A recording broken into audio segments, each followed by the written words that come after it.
Hello.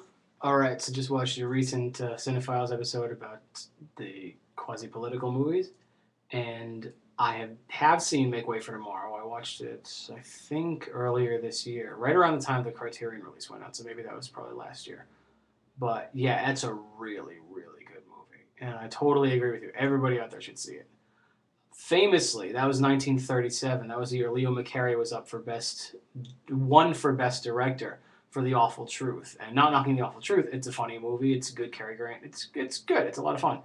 But famously, I believe it was Leo McCarey said that you gave me this award for the wrong movie because you wanted it for Make Way for Tomorrow. And it's fair. He really deserves it for Make Way for Tomorrow.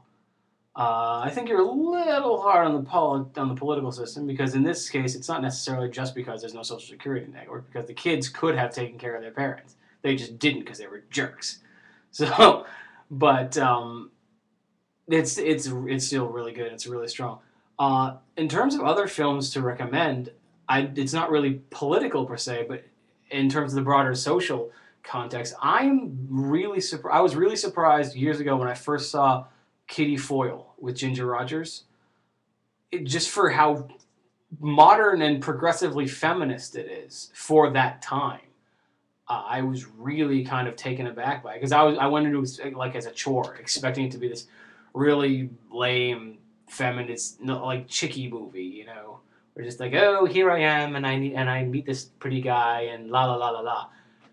But it's not, and it's not even like necessarily. It's not perfect. It's still the 1940s, but it doesn't exactly fall into some of the trappings of other 40s women, where they're sort of either just pining for men off someplace, or they're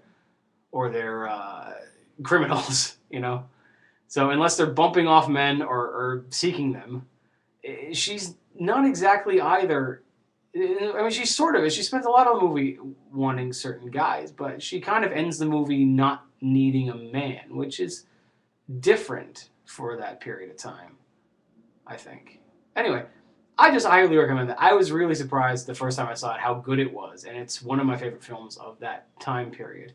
So, if you've not seen Kitty Foyle, I recommend you check it out.